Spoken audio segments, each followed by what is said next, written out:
नमस्कार, मैं डॉक्टर राकेश पाठक। प्रयागराज में चल रहे महाकुंभ से बेहद दुखद खबर आ रही है। बीती रात वहां मची भगदड़ में 17 लोगों के मारे जाने और सैकड़ों लोगों के घायल होने की सूचना है। प्रशासन ने राहत और बचाव कार्य शुरू कर दिए हैं, लेकिन इससे भी ज्यादा विडंबनापूर्ण बात यह है कि उत्तर प्रदेश के मुख्यमंत्री, उत्तर प्रदेश की सरकार और मुख्य धारा का तथा कथित मीडिया इस बड़े हादसे पर पर्दा डालने की कोशिश में लगे हुए हैं। और तो और उत्तर प्रदेश के मुख्यमंत्री योगी आदित्यनाथ का सोशल मीडिया हैंडल इतने बड़े हादसे के बावजूद आज सुबह हिंदू मुस्लिम वाली खबरों से भरा पड़ा था। इसके अलावा सीएमओ उत्तर प्रदेश का जो ट्विटर हैंडल है, उस पर भी हादसे को लेकर कोई आधिकारिक जानकारी नहीं दी जा रही। बाकी मुख्य धारा के मीडिया का क्या हाल है, ये आप खुद जाकर उन चैनलों पर देख सकते हैं। एक आध चैनल को छोड़कर कोई भी चैनल मृतकों की संख्या तक बताने के लिए तैयार नहीं है। आइए पूरे घटनाक्रम को सिलसिलेवार जान लीजिए। आप सब जानते हैं कि आज पवित्र मुहूर्त था मौनी अमावस्या का। इस दिन संगम में स्नान करने के लिए पूरे देश से लाखों करोड़ों लोग प्रयागराज पहुंच गए थे। मंगलवार की रात को 12 बजे के बाद लोगों ने संगम तट की तरफ बढ़ना शुरू कर दिया। संगम नोज पर पहुंचने से पहले वहां पर भगदड़ मच गई। बड़ी संख्या में लोग वहां पहले से सोए हुए थे। सड़कों और फुटपाथों पर, नदी के किनारे पर उन तमाम लोगों को कुचलते हुए भीड़ आगे बढ़ी और अंततः भगदड़ में बदल गई। इस भगदड़ में आधी रात के बाद सुबह तक 17 लोगों के मारे जाने की सूचना मिली है। पूरी रात प्रयागराज की सड़कों पर एम्बुलेंस और पुलिस की गाड़ियां सायरन बजाती हुई दौड़ती रही हैं। शहर के अस्पतालों में अब तक मृतकों और घायलों का आना जारी है। प्रशासन राहत और बचाव कार्य में लग गया है। ये हालात क्यों बने, ये आगे चलकर जांच में सामने आएगा। लेकिन आप सब जानते हैं कि पिछले 3-4 दिनों से प्रयागराज में जिस तरह से वीआईपी और वीवीआईपी लोगों का तांता लगा हुआ था, उसके चलते आम श्रद्धालु, आम जनता के लोग परेशान हो रहे थे। वे दृश्य और लोगों की प्रतिक्रिया आप पिछले 2-3 दिन से लगातार देख रहे थे। जिस दिन गृह मंत्री अमित शाह वहां पहुंचे थे और बाकी के तमाम वीआईपी पहुंचे थे, उस दिन भी प्रयागराज में हजारों लाखों लोगों को परेशानियों का सामना करना पड़ा था। प्रशासन के इंतजामात की कोई ना कोई खामी थी, जिसके चलते बीती रात को इतना बड़ा हादसा हो गया। आइए आपको कुछ तस्वीरें वीआईपी मूवमेंट की और कल के हादसे की दिखा देते हैं। कुछ तस्वीरें विचलित करने वाली भी हैं।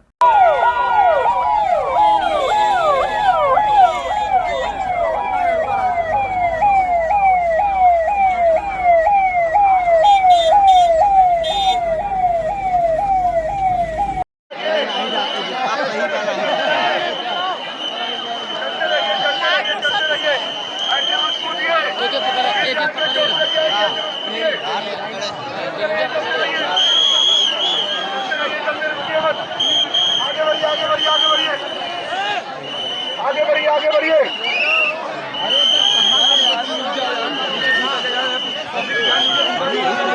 इसके बाद बीती रात जो हादसा हुआ, उसके बाद अब तक उत्तर प्रदेश के प्रशासन ने, उत्तर प्रदेश के मुख्यमंत्री ने, प्रमुख सचिव ने या डीजीपी ने इस घटना को लेकर अधिकृत रूप से कोई बयान जारी नहीं किया है।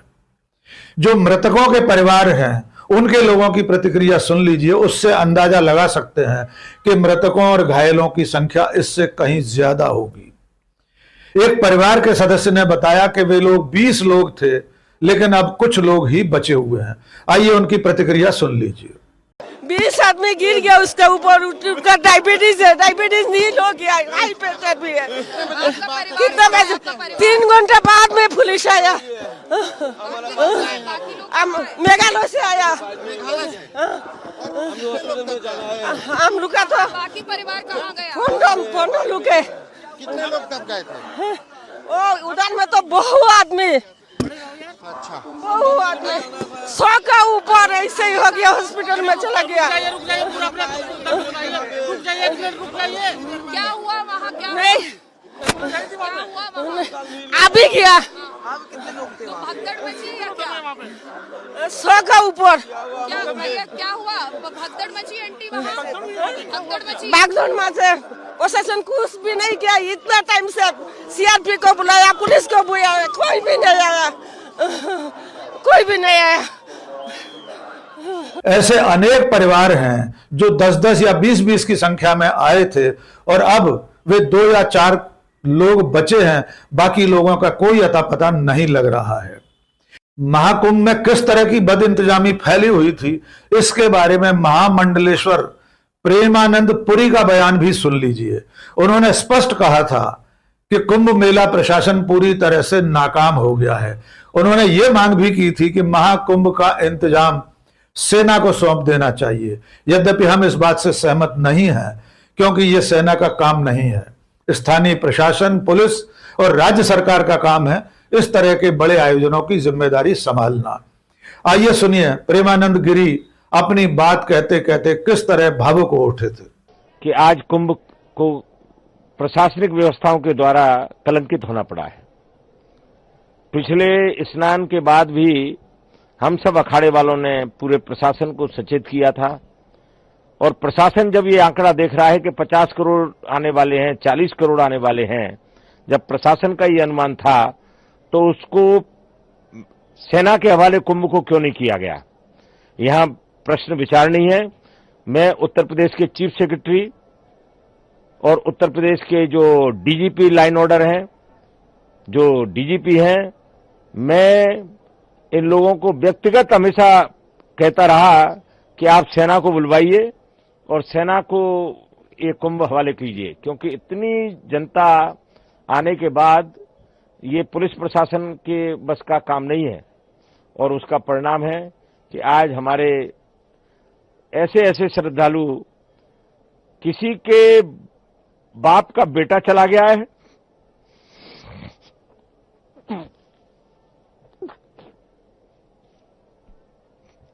किसी का पुत्र चला गया है। बहुत दुखद समाचार है, बहुत व्यथित हैं। और अब जान लीजिए उत्तर प्रदेश के मुख्यमंत्री, उत्तर प्रदेश की सरकार के रवैये के बारे में। ये जो भगदड़ मची थी, ये बीती रात 12 बजे के बाद शुरू हो गई थी। यानी उत्तर प्रदेश की सरकार को, स्थानीय पुलिस और प्रशासन को इस हादसे की सूचना तत्काल मिल चुकी थी। इसके बावजूद आज सुबह मुख्यमंत्री योगी आदित्यनाथ के ट्विटर हैंडल पर इस हादसे के बारे में कोई सूचना नहीं दी गई।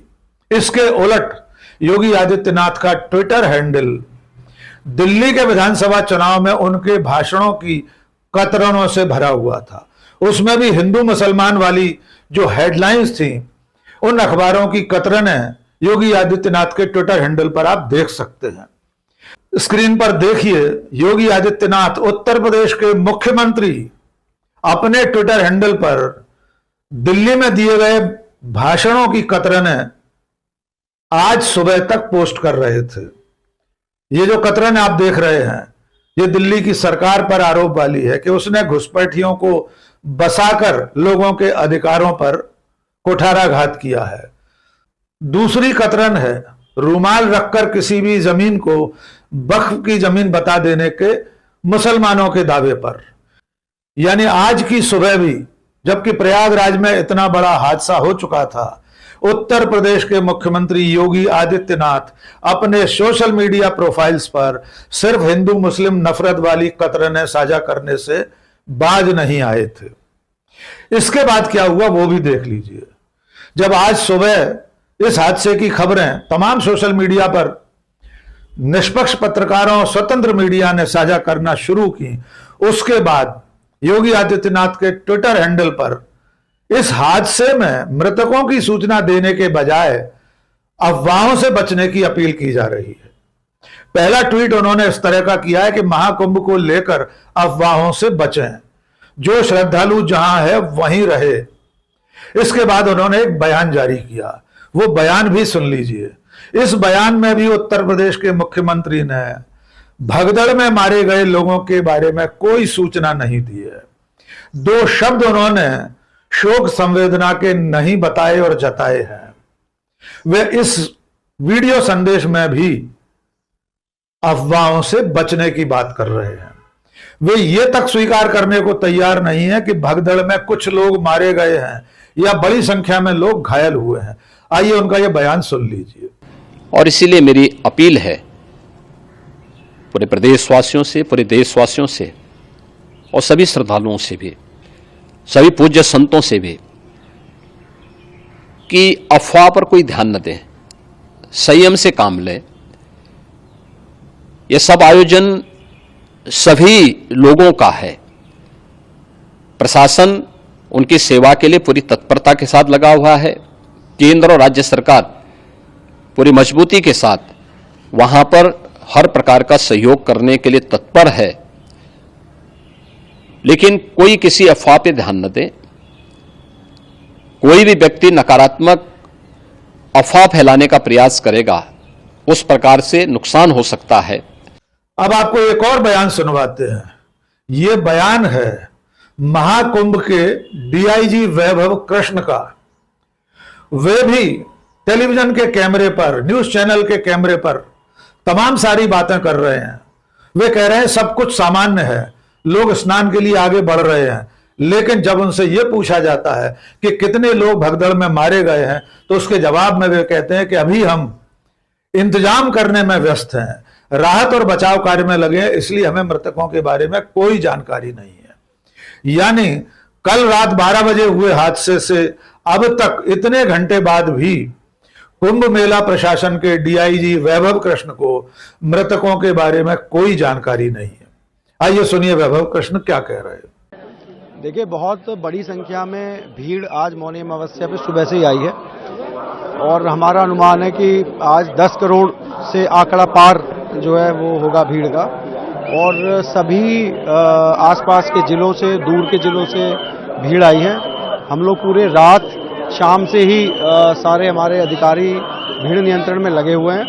और आप देख सकते हैं, यहाँ पे भी देख सकते हैं, संगम घाट है और इसमें जो है वो काफ़ी भरे हुए घाट, विभिन्न घाट चल रहे हैं और लोग सकुशल स्नान कर रहे हैं। सर, ये अखाड़ों के आने की क्या सूचना है, क्या कुछ है और इंतजाम आपने, जैसे हमने देखा, आपने अखाड़ा के लिए जो पार्किंग है वो स्थल और जो स्नान के स्थल है संगम वाला, वो दोनों घाट भी खाली करवा लिए तकरीबन। देखिए, सुबह चूंकि काफ़ी भीड़ का प्रेशर था, तो इसलिए विभिन्न अखाड़ों ने हम लोगों से ये कहा था कि आप लोग अभी जनता के भीड़ प्रबंधन पे ध्यान दें और हम लोग बाद में स्नान पर विचार कर लेंगे। तो अब चूंकि भीड़ नियंत्रण में है, तो हम लोगों ने अपने जो तैयारी हैं वो पूरी कर ली है। अखाड़ा मार्ग हमारा रेडी है, अखाड़ा घाट हमारा रेडी है और पूरा एरिया सैनिटाइज्ड है। तो हम लोगों ने अखाड़ों को ये बात पहुंचा दी है। अभी कुछ देर में जो है वो स्नान के लिए आएंगे। सूचना आई है कि वो आ रहे हैं स्नान करने। अब स्नान होना चाहिए, हम लोगों को उम्मीद है। हम लोगों ने पूरी अपनी तैयारी की सूचना उन्हें दे दी है, तो स्नान होना चाहिए। सुबह के टाइम पे काफी ज्यादा एम्बुलेंस गई थी, उसमें काफी लोग घायल हुए थे, क्या कुछ? देखिए, आधिकारिक रूप से मैं अभी नहीं बता पाऊंगा, क्योंकि अभी हम लोग भीड़ नियंत्रण में लगे हुए हैं और प्राइमरी जो केयर है उसमें लगे हुए हैं। आधिकारिक रूप से आपको बाद में इसकी सूचना दे देंगे। घायलों का इलाज चल रहा है। इसके अलावा उत्तर प्रदेश की सरकार में शामिल तमाम मंत्रियों के बयान भी सोशल मीडिया पर आए हैं। एक भी मंत्री ने महाकुंभ में लोगों के, श्रद्धालुओं के मरने के बारे में कोई सूचना नहीं दी है। सारे मंत्री एक ही राग अलाप रहे हैं कि अफवाहों पर ध्यान न दें, मानो भगदड़ में लोगों के मरने और घायल होने की खबर अफवाह है। एक भी मंत्री शोक संवेदना नहीं जता रहा। अब फेस सेविंग के लिए, थोड़ा सा माहौल को बनाए रखने के लिए ये खबरें गोदी मीडिया पर आना शुरू हुई हैं कि प्रधानमंत्री नरेंद्र मोदी ने आज सुबह से लेकर अब तक योगी आदित्यनाथ से, उत्तर प्रदेश के मुख्यमंत्री से 3 बार टेलीफोन पर बात की है। वे हालात पर नजर रखे हुए हैं। अब जान लीजिए मुख्यधारा का मीडिया क्या कर रहा है। अगर आप मुख्यधारा के मीडिया के सैटेलाइट चैनलों को देखते हैं तो सुबह से अब तक आपको एकाध चैनल छोड़कर किसी भी चैनल पर यह सूचना नहीं मिली होगी कि प्रयागराज में महाकुंभ में भगदड़ से बड़ी संख्या में लोग मारे गए हैं, सैकड़ों लोग घायल हुए हैं। अगर आप वे टेलीविजन चैनल देख रहे हैं तो आपको मालूम होगा कि सब तरफ अमन है, चैन है, सब तरफ खुशहाली है। प्रयागराज में जैसे कुछ हुआ ही नहीं है, लोग स्नान करने के लिए जा रहे हैं। और इसके उलट अब ये खबरें भी बताई जा रही हैं कि जिन अखाड़ों ने आज सुबह इस हादसे के बाद स्नान करने से इनकार कर दिया था, अपने शाही स्नान के लिए संगम तट पर जाने से इनकार कर दिया था, वे तमाम अखाड़े मुख्यमंत्री के अनुरोध करने के बाद थोड़ी संख्या में स्नान के लिए तैयार हो गए हैं। यानी ये मुख्य धारा का मीडिया इस देश को इस हकीकत से वंचित रखे हुए है कि आज की तारीख में महाकुंभ में इतना बड़ा हादसा हुआ है। हमारे आपके आसपास के इस देश के लोग भगदड़ का शिकार होकर अपनी जान गंवा बैठे हैं। दूसरी तरफ प्रदेश के मुख्यमंत्री हैं, उत्तर प्रदेश की सरकार है जो अब तक मृतकों की संख्या बताने को तैयार नहीं है। यहां तक कि कुछ लोगों की मृत्यु हुई है, यह सूचना भी अगर आप उत्तर प्रदेश के मुख्यमंत्री के सोशल मीडिया प्रोफाइल देखेंगे तो वहां आपको यह सूचना नहीं मिलेगी। इस बीच में कांग्रेस के नेता और नेता प्रतिपक्ष राहुल गांधी ने ट्वीट करके इस हादसे पर शोक जताया है। उन्होंने मृतकों के प्रति श्रद्धांजलि व्यक्त करते हुए एक बहुत महत्वपूर्ण बात कही है। उन्होंने अनुरोध किया है कि इस तरह के बड़े आयोजन में वीआईपी कल्चर खत्म होना चाहिए। राहुल गांधी ने अपील की है कि आम लोगों की सुविधा को ध्यान में रखते हुए महत्वपूर्ण व्यक्तियों को ऐसे आयोजनों में जाने से बचना चाहिए और उनके लिए वीआईपी इंतजाम नहीं होना चाहिए। लेकिन फिलहाल ये बेहद दुखद खबर है कि प्रयागराज के महाकुंभ में बद इंतजामी का शिकार होकर कुछ लोगों ने अपनी जान गंवा दी है। बड़ी संख्या में लोग घायल हुए हैं। अब तक वास्तविक संख्या के बारे में कोई जानकारी नहीं मिली है। प्रत्यक्षदर्शियों का कहना यह है कि इससे भी ज्यादा संख्या में लोग मारे गए हैं और घायलों की संख्या तो अनगिनत हो सकती है। देखना होगा आने वाले दिनों में कुंभ मेला प्रशासन, उत्तर प्रदेश की सरकार किस तरह के इंतजाम करते हैं ताकि बेकसूर श्रद्धालु अपनी जान न गंवाएं। आने वाले दिनों में, जबकि अभी महाकुंभ के कई दिन बाकी हैं, बहुत दिन अभी ये महाकुंभ चलने वाला है, करोड़ों लोग प्रयागराज पहुंचने वाले हैं, वे सब लोग कुशलतापूर्वक, शांतिपूर्वक स्नान कर सके, इसके लिए इंतजाम उत्तर प्रदेश की सरकार को करना होंगे। आज के इस वीडियो में बस इतना ही। बहुत बहुत शुक्रिया। जय हिंद।